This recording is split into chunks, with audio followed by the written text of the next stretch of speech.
I kept her son. I fed him. I drove him to school every morning for 11 years. And then one day she walked back into my life with a lawyer and told a judge I had stolen him. My name is not important. What matters is that I am 67 years old. I live in a town called Carleton Place, about an hour west of Ottawa, and I have spent the last 3 years of my life fighting to keep the boy I raised from being taken away by the woman who abandoned him. That woman is my daughter. Her name is Nadine. I have not used that name easily in a long time. The day she left, it was October. One of those cold Ontario mornings where the frost sits on the windshield and the sky is the color of old concrete. She showed up at my door at 7 in the morning with the boy wrapped in a blanket. He was 2 years old. He had a runny nose and he was crying. Not loudly, just that small, exhausted whimpering that babies do when they have been crying for a long time already. She handed him to me and said she needed a few days. She said her boyfriend, the one I had never liked, the one she met at a bar in Kanata, had gotten her into something and she needed to sort it out. She said she would be back by the weekend. She was not back by the weekend. She was not back by Christmas. She was not back for 11 years. I stood in my doorway that October morning, holding my grandson wrapped in a blue blanket, watching her car pull out of the driveway, and I did not know yet that I was watching her disappear. I thought she was having a rough patch. I thought she was spiraling the way she had spiraled before, the drinking, the wrong men, the months of silence followed by calls at 2 in the morning. I thought this time would be like the others. But she did not call. Not that weekend, not that month. I left messages that she never returned. I drove to the address I had for her in Kanata and found a different family living there. Her boyfriend had a warrant out for something. I found that out later from a cousin. They had left the province, and I was standing in my kitchen with a 2-year-old boy and no plan and no answers. His name is Owen. I want you to understand what it means to raise a child at 56 years old. My wife Paulette had passed 3 years before. I was retired, living on a pension from the municipality where I had worked in utilities management for 28 years. I had a 2-bedroom house, a used truck, and a routine that belonged to a man who thought his raising years were behind him. Owen changed everything. I called a family lawyer in Ottawa, a woman named Deborah who had been recommended by my neighbor. She told me that without a custody order, I was in a gray area. She helped me apply for emergency temporary guardianship through the Ontario courts. It took 4 months and cost me more than I want to say, but I got it, a document that said Owen was in my legal care. I enrolled him in daycare in town. I learned how to pack a lunch that a toddler would actually eat, which took longer than the guardianship application. I took him to his checkups at the Carleton Place and District Memorial Hospital. His pediatrician, Dr. Pill, Afshin Muradi, knew us by name within 6 months. The daycare workers knew us. The librarians at the public library knew us. Owen and I went every Saturday morning for story time, and then for the muffins at the Tim Hortons across the street. The years passed the way years do when you are tired and busy and in love with someone small who needs you. Owen started school. He made friends. He played hockey because every boy in Eastern Ontario plays hockey, and I drove him to the arena in Almonte on Saturday mornings at 6:15 and stood by the boards in my parka, drinking bad coffee and feeling more alive than I had in years. His teacher at Carleton Place Public School, a man named Mr. Sutherland, called me in one spring to tell me that Owen was one of the most emotionally mature kids he had seen at that age. He said it like a compliment, but there was something in his eyes that told me he understood the weight of what I was doing. I never stopped trying to find Nadine. not because I wanted her back in Owen's life at any cost, but because I believed a child deserved to know where his mother was, even if where she was turned out to be somewhere difficult. I hired a private investigator in 2019, a retired RCMP officer named Vic who worked out of a small office in Perth. He found her in British Columbia. She was living in Kelowna, sober, he said, had been for about 2 years. She was working at a wellness center. She had a new name on mine, a kind of rebranding that people do when they are trying to outrun who they were. I wrote her a letter, a real letter on paper. I told her Owen was healthy and doing well. I told her I had never spoken badly of her to him, which was true. I told her that whenever she was ready, whenever she had rebuilt enough of herself, there was room for her in Owen's life. I did not demand anything. I did not threaten anything. She did not write back. That was fine. I accepted it as her answer for the time being. Owen was 13 by then. He knew his mother had left. I had never lied to him about that. I told him, in the most honest language a child could hold, that his mother had been going through something very hard when he was little, and that she had not been able to take care of him. I told him that was about her, not about him. I told him that more than once. He was a serious kid, thoughtful. He asked me once, when he was about 10, sitting at the kitchen table doing homework, whether I thought she had ever tried to find him. I told him I did not know. He nodded and went back to his math. Some questions, I learned, kids ask not because they want an answer, but because they need to say the thing out loud. My neighbor Walter had been. I need to stop. Walter is on the list of names I cannot use. I keep forgetting. My neighbor, the man who helped me through all of this, his name is Boyd.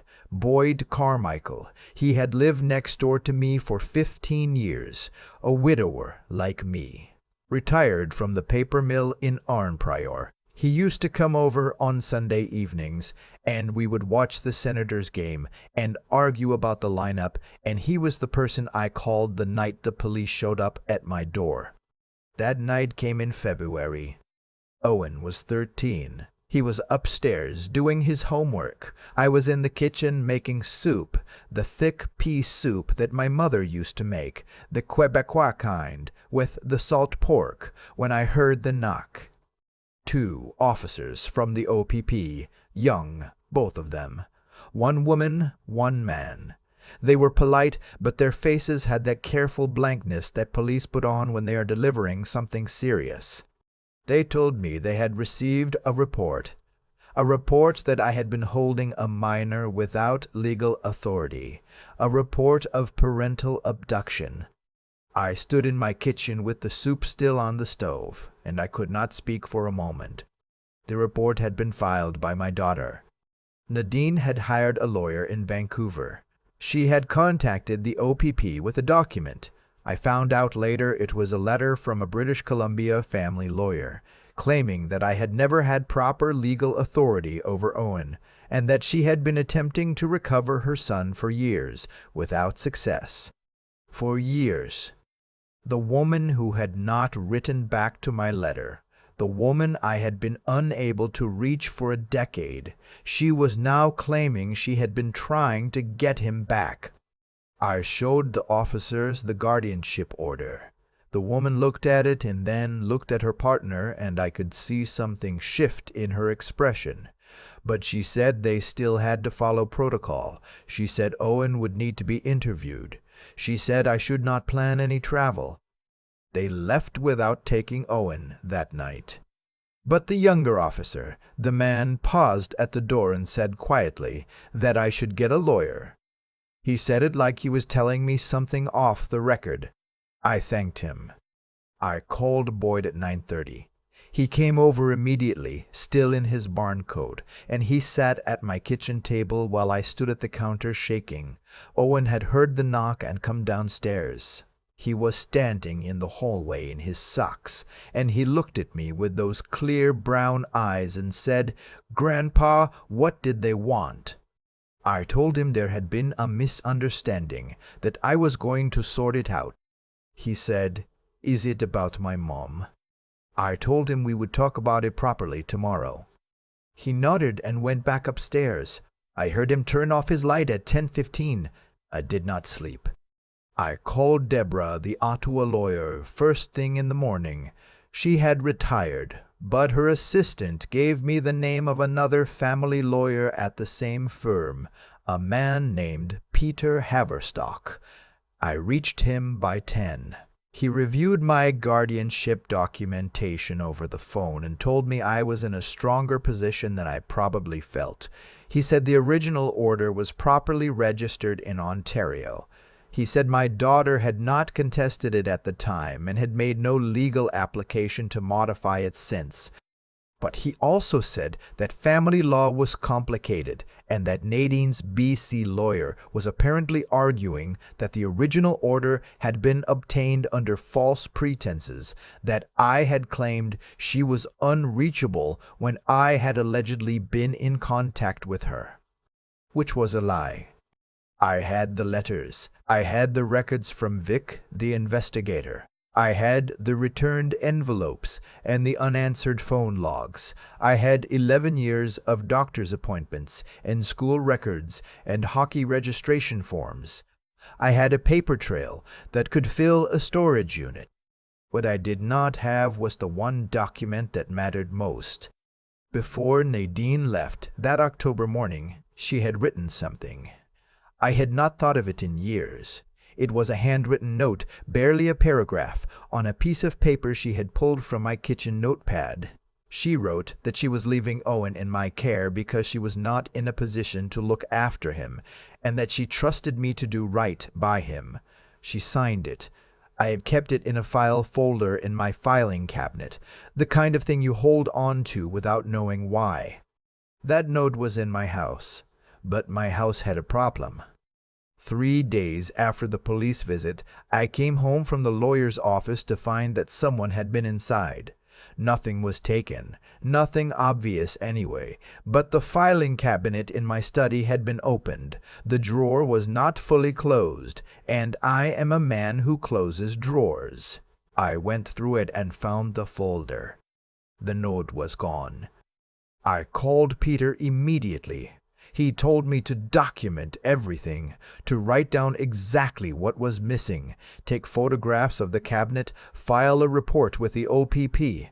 I did all of that, but the investigator who came out seemed skeptical. He said there were no signs of forced entry. He implied, without saying it directly, that I might have misplaced it. I had not misplaced it. I knew, without being able to prove it yet, that Nadine or her lawyer or someone connected to them had arranged for that note to disappear. She had known about it. I had mentioned it in the letter I wrote to her in 2019. I had told her I still had her note from the day she left. That was my mistake. Boyd was the one who saved me. Boyd Carmichael, 69 years old, retired paper mill operator. Man who cried at Senators' games and made the best venison stew in Lanark County, was the reason I am not in prison. He had been there. That October morning 11 years ago, when Nadine showed up, he had been in his driveway scraping his windshield, and he had watched the whole thing. He had seen her hand Owen to me. He had seen her drive away. He had kept a journal. This is the thing about Boyd that I did not know, that I will never stop being grateful for. He had kept a journal since his wife died, just as a way of processing his days, and in that journal, dated October 14th, he had written what he saw that morning. He had also, because Boyd was the kind of man who paid attention to things, kept the envelope from a Christmas card Nadine had sent him the year before. One of those generic cards, barely more than a signature, but it had her return address in Kelowna. When I had been trying to find her, he had found this in a box and had meant to mention it and had not gotten around to it. That envelope mattered now. Peter said the journal entry was significant. It was not a legal document, but it was contemporaneous evidence, a record written at the time by a third party of what had actually happened that morning. Combined with the guardianship records, the school records, the medical records, and the letter I had sent to her Kelowna address, we had a picture that contradicted her narrative completely. But I was still living under a shadow. The OBP did a follow-up interview with Owen. A social worker came as well, a kind woman from the Children's Aid Society in Lanark County. She met with Owen privately for about 45 minutes in a room at the CAS office in Carleton Place. When it was over, she came out, and she would not tell me exactly what Owen had said, but she told me that it was a productive conversation and that she had no concerns about his well-being or safety. Owen told me later, on his own, what he had said to her. He told her the truth, that he had lived with me his whole life, that I was his family, that he had not seen his mother since he was 2 years old, that the last time she had come up in any real way was when his grandfather had told him 2 years ago that he had found her and written to her. He told the social worker that he wanted to stay with me. He said it clearly. He was 13 years old, and he said it clearly. The case went to the Ontario Superior Court of Justice, Family Division in Ottawa. It was a Tuesday morning in March, one of those thin early spring days where the snow is still on the ground, but there is a different quality to the light, like the season is about to change its mind. Nadine was there. I had not seen her in 11 years. She was thinner than I remembered. She sat with her Ontario lawyer. She had retained local counsel by that point, and she did not look at me when I came in. I did not look away from her. I had decided I would not look away. The judge was a woman in her late 50s with reading glasses on a chain. She had clearly reviewed the file extensively. She went through the guardianship order, the school records, the medical history. She asked Nadine's lawyer when his client had last had contact with the child. There was a pause that went on a beat too long. The lawyer said that his client had been attempting to restore contact for some time. The judge looked at him over her glasses. She asked him to be specific. He was not able to be specific. Then Peter presented Boyd's journal. He presented Dr. Maradi's records, 11 years of checkups, all signed by me as legal guardian. He presented the registration forms from the Almonte Hockey League. He presented the letter I had sent to Nadine's Kelowna address in 2019, with proof of delivery. Then he presented something I did not know he had until that moment. Vic, my investigator, had been in contact with Boyd. Boyd had given Vic a photograph he had taken on his phone that October morning, almost as an afterthought, because he thought the scene looked strange, and he did not know why he was taking it.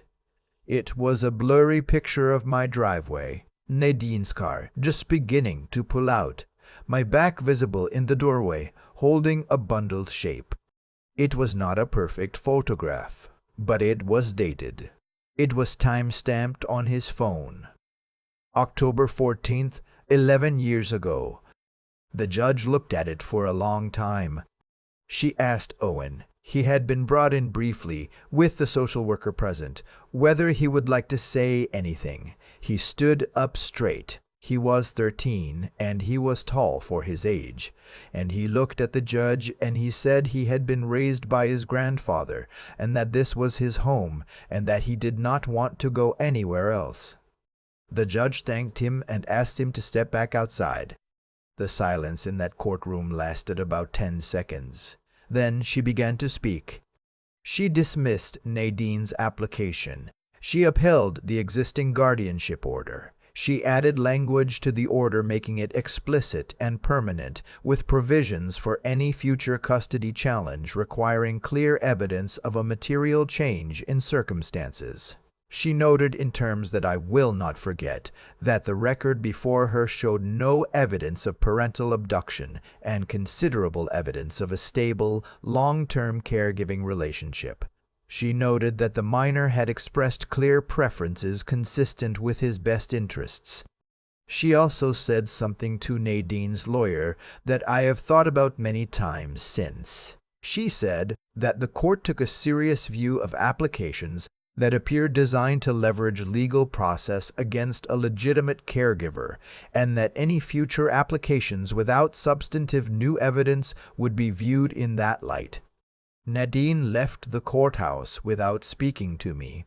I watched her walk to the car.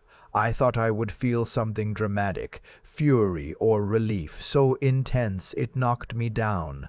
What I felt instead was something quieter, a kind of completion, like a door that had been ajar for 11 years had finally, gently closed.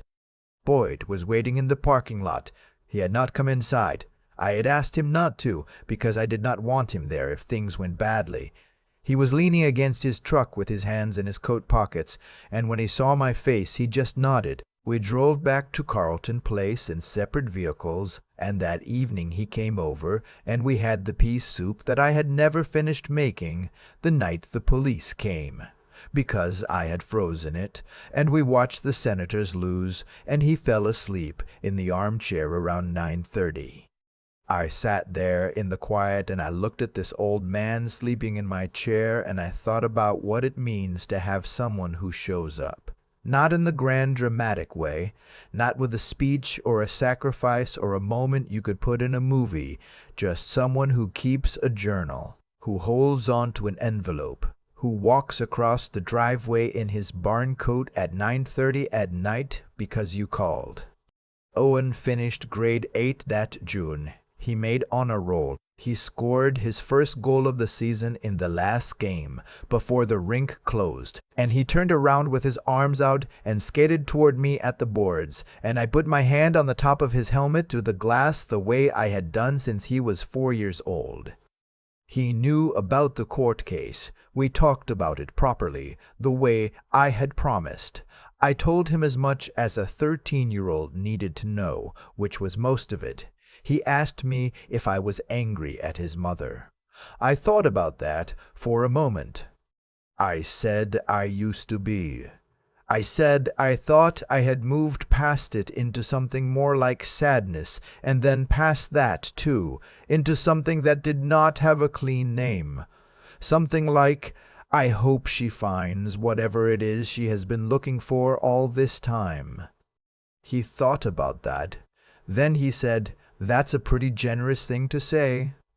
I told him I had had 11 years to practice. He laughed. It was the best sound I had heard in a long time. It was the sound of a boy who is okay. That is the thing I want anyone who hears this to understand. Not the legal victory, not the documents, not even Boyd and his journal and his blurry photograph. Those things mattered. They were necessary. But what mattered most was 11 years of Saturdays at the library, of parkin' bad coffee mornings at the rink, of pea soup and homework and lights out at 10:15, of showing up, ordinary and imperfect, every single day. You do not win a fight like this in a courtroom. You win it in the years before you ever get there. I think about Boyd a lot these days. Not in a dramatic way, not the courtroom version of him, not the journal or the photograph. I think about him the way he actually was that night. Barn coat, hands in pockets, leaning against his truck in the parking lot, because I had asked him not to come inside. Just waiting. That image stays with me more than anything else from that whole ordeal. There is something I have come to believe, and it is not complicated. What you do when no one is watching is the thing that saves you when everything falls apart. Boyd kept that journal for years, because his wife had died and he needed somewhere to put his days. He held onto that envelope because he was the kind of man who paid attention. He did not do any of it for me. He did not do it knowing it would matter. He did it because that is who he was, quietly, consistently, when there was nothing at stake.